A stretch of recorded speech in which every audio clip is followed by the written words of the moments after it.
আপনার দালাল ধরতে হয়, ওই বিএনপির সমালোচনাতেও গেলাম না। রাজনৈতিক লবিং করতে হয়, তাদের জন্ম যেখানে সেখানে দাফনও হয়ে গিয়েছে। দাফন কোথায় হয়েছে?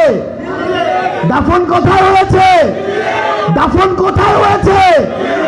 তাহলে দিল্লির একটা দল কি বাংলাদেশের মানুষের প্রতিনিধিত্ব করতে পারে? দিল্লির কোন দল কি বাংলাদেশে ক্ষমতায় থাকতে পারে? দিল্লির কোন দলের কাছে কি বাংলাদেশের সার্বভৌমত্ব নিরাপদ থাকতে পারে? বাংলাদেশপন্থী দলদেরকে আপনাদের বেছে নিতে হবে।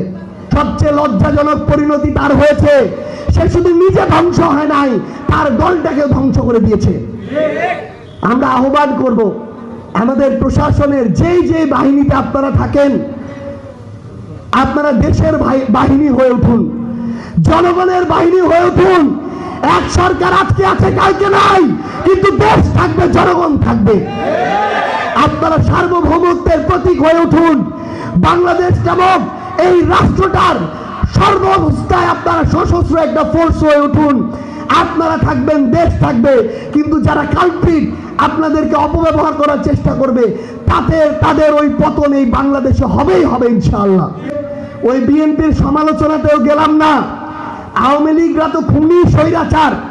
এই বাংলাদেশে একটা গণহত্যা করে পালিয়ে গিয়েছে 1000-এর অধিক মানুষকে মেরে, এটা তো সবাই জানে, দিনে দুপুরে প্রকাশ্য।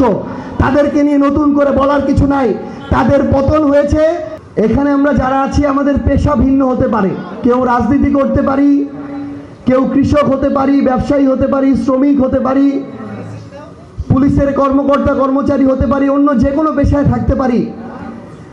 কিন্তু একটা জিনিস নিজের বিবেকবোধের জায়গা দিয়ে চিন্তা করে দেখেন, যে আপনি আপনার এই পেশাটা বাদ দিয়ে যখন নিজেকে একজন সাধারণ মানুষ মনে করেন, মানুষ হিসেবে দেখেন, প্রত্যেক দিন আপনি, আপনার পরিবার, আপনার সন্তান, আপনার আত্মীয় স্বজন বাংলাদেশের যে কয়েকটা সিস্টেম ফেস করেন, প্রত্যেকটা জায়গায় আপনি আপনার মন মতো কোনো সুযোগ সুবিধা পান না।